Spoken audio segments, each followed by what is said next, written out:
जय माता की दोस्तों, आज मैं सुनाऊंगी नवरात्रि की द्वितीय देवी मां ब्रह्मचारिणी की कथा। वे सती का दूसरा रूप हैं, जिन्होंने भगवान शिव को पाने के लिए कठोर तप किया।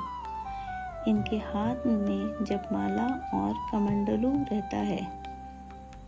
वे साध्वी व तपस्विनी रूप में पूजित होती हैं। मां ब्रह्मचारिणी की उपासना से धैर्य, तप, संयम और आत्मबल प्राप्त होता है। जब दक्ष प्रजापति के यज्ञ में भगवान शिव का अपमान हुआ और सती ने आत्मदाह कर लिया, तो भगवान शिव अत्यंत दुखी हो गए। इसके बाद सती ने पुनर्जन्म लिया। इस जन्म में वे हिमालय पर्वत और मैनावती की पुत्री बनी। उनका नाम पार्वती पड़ा। बाल्यावस्था में ही पार्वती अत्यंत तेजस्वी और दिव्य गुणों से युक्त थीं। एक दिन देवऋषि नारद हिमालय के घर आए और पार्वती जी का हाथ देखकर भविष्यवाणी की। उन्होंने कहा, हे राजकुमारी, आपका विवाह भगवान शंकर से होगा, परंतु इसके लिए आपको कठोर तपस्या करनी होगी। यह सुनकर पार्वती के हृदय में शिवजी को पाने का दृढ़ संकल्प जागा।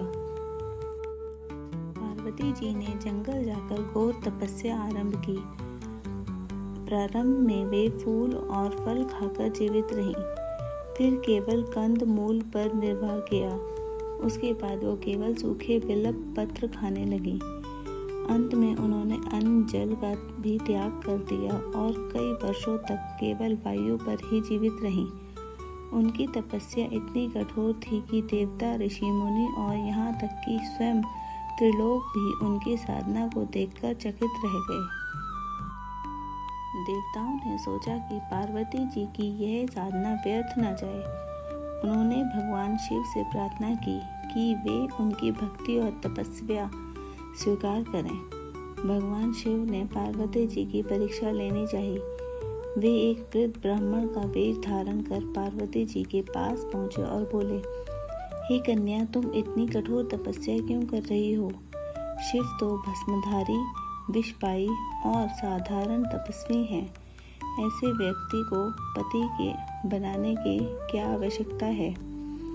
पार्वती जी ने कहा, शिव ही मेरे आराध्य हैं, वही मेरे पति होंगे। मैं जन्म जन्मांतर तक उन्हें ही अपना पति मानती हूँ। यह सुनकर शिवजी प्रसन्न हो गए और अपने वास्तविक रूप में प्रकट होकर पार्वती जी को आशीर्वाद दिया। पार्वती जी ने कठोर तपस्या की, इसी कारण वे ब्रह्मचारिणी नाम से प्रसिद्ध हुई। उनकी तपस्या और धैर्य को देखकर समस्त लोग उनकी भक्ति में लीन हो गए। बाद में इन्हीं पार्वती का भगवान शिव से विवाह हुआ। आज के लिए इतना ही दोस्तों, मिलते हैं नई कथा के साथ। तब तक के लिए मेरे चैनल को लाइक, सब्सक्राइब एंड शेयर करें।